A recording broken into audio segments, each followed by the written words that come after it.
Okay, mine is on the cost of textbooks. Every semester, tons of students go online to check their class schedules and immediately feel stressed when they look up the required textbooks. What should feel like a fresh start to the new semester turns into anxiety when a single textbook costs over $200. For many students, textbooks are not just an inconvenience, but rather a financial burden. As a college student myself, I know the struggle of trying to balance tuition, housing, food, and transportation. When you finally think you've managed your budget for everything, and then the cost of textbook hits you like a wave. Sometimes it can feel impossible to keep up with everything and still do well in school. That is why I'm asking the University of South Carolina to implement a policy that requires professors to use low cost or free textbooks that so that students are not forced to worry about their finances, but rather focus on their education. Today, I will explain how expensive textbooks impact students, how textbook costs contribute to inequality in education, and how USC should take action using affordable alternatives. So, first, what makes textbooks such a problem? Textbooks are a required material that students are required to purchase in order to complete their work and study for exams. Unlike optional supplies, these are essential. Many professors require specific editions or online access codes that make it difficult to buy a used copy. A survey from the Florida Virtual Campus found that more than half of students skipped buying a required book due to its price. At USC, textbooks vary in price, but it's common for one book to cost anywhere between $150 to $300. For students who take 4 to 5 classes a semester, this can add up very fast and cost over $1,000 just for textbooks. The problem isn't the price itself, but how it affects students' choices. Many students delay buying their textbooks, trying to get through class without them, or rely on an outdated version just simply because they cannot afford the full cost at the beginning of the semester. Some students share textbooks with friends, try to use a library's copy that might not always be available, or find an illegal PDF online just to keep up with the work. Studies have shown that students who do not have immediate access to the required materials are more likely to struggle academically. They fall behind early, have difficulty completing assignments, and perform lower on exams. When students' success depends on their ability to pay, education stops being about learning and becomes about privilege. Textbooks should be tools for success, not an obstacle. This creates anxiety, frustration, and burnout, not from a student being lazy, but because they are financially strained. Now that we understand that a textbook prices are a serious burden for college students, let's talk about how these costs create inequality across campus. Textbooks Textbook costs do not affect all students equally. Some students come from families that can help them pay, others work full-time and support themselves. For low-income students, first-generation students, and students already struggling to afford housing or food, textbooks can determine whether they succeed or fail. Imagine sitting in class knowing that your classmates have the book, the access code, or the homework software, but you do not. Not because you don't care and not because you're irresponsible, but simply because you didn't have the money to buy it. This creates a learning environment where students do not start on an equal level. When some students have the tools and others do not, education stops being fair. Students with fewer resources have to work twice as hard to catch up, and over time, that gap widens. This is not just about books, it's about the opportunity. The University of South Carolina prides itself on accessibility, diversity, and student success, but that mission is contradicted when the required textbook remains unaffordable to some of the very students that the university claims to support. A student should not fail a class simply because they can't afford the textbook for it. Now that the problem is clear, what can USC do about it?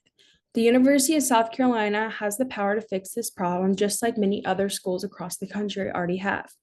Universities are using open educational resources, also known as OER. These are free, peer-reviewed digital textbooks and learning materials that professors can use and customize for their class. Even schools like the University of Georgia use OER for their students and have saved students up to $13.3 million in textbooks alone.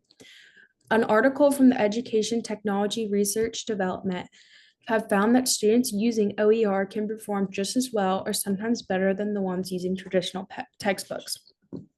Many are written by experts and updated more frequently than traditional books. USC already has a library, research facility, and academic departments capable of supporting open access materials. The infrastructure exists, the only thing missing is the policy that encourages or requires professors to choose affordability when selecting materials for their class. A low cost or free textbook policy would allow expectations when absolutely necessary, but the default expectation would be clear. If a free or affordable option exists, it should be used. USC could provide incentives, training, and support for professors to transition. Other universities offered grants to faculty who redesigned courses to use open resources, and USC could do the same. This is not about disrespecting professors' academic freedom, but about balancing it with student access and success. Using affordable material improves attendance, performance, and course completion. When students have the materials from day one, they're better prepared, more confident, and more engaged in class. Lowering the textbook cost wouldn't lower education quality, but increase equality. While no policy is perfect, this change will not solve every financial issue that students face. This is a practical and powerful place to start. Today, we discussed how textbook prices are unreasonably high, how they contribute to inequality, and affordable alternatives already exist. This is why I'm asking the University of South Carolina to implement a policy that requires professors to use a low-cost or free textbook whenever possible. This policy would lower financial pressure, improve academic success, and send a powerful message of USC caring for its students. USC has the opportunity to act to make education more accessible. Okay. Y'all have any questions? I have some ready if you don't have any.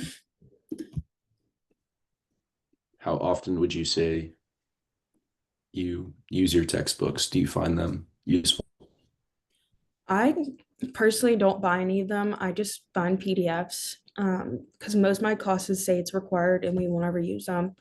This class, we obviously use the online one so that like you had to go and buy, but I don't do that until it's like necessary to buy it. What do y'all do? Do y'all buy them? I usually don't. And I feel like when I do end up buying them, I never even use them. So Mhm. Agreed. Yeah, I've learned to wait until like the first week of class to actually like have the teacher tell you if you need it or not. Yeah. Do y'all think this is like realistic for our school to implement it, or do you think they like won't do it? I feel like if other schools like have found ways to, like they should be able to, especially since we go to like such a big school. Yeah. Yeah, I think it's just a waiting game, maybe over time. Yeah, I think like same stuff with like the mental health days and parking, like if enough people like not complain about it, but like advocate for it, Yeah. they could make a change. What concerns do you think like professors would have with this? I feel like professors like would like be like on board with it. I feel like a lot of my professors have like told me to like find it online, and if you can't, then like buy it a lot of the time. Like they'll give you like links that it's on. Do you think that high textbook prices make college like less accessible for some students? Like students going into school are like, oh, I'm not gonna be able to afford that. And so that they're like lean away from college or something like that. I think it definitely plays a factor. I don't know if it would be a direct deal breaker for someone, but I think it plays a big part. Yeah, I think depending on what your situation is and like how much you're able to devote towards that, it could be a really big issue. And have y'all experienced or seen any issues like with the cost of textbooks personally? I feel like some of them can just be like really expensive. Yeah, especially if you Especially, don't even end up using them. yeah.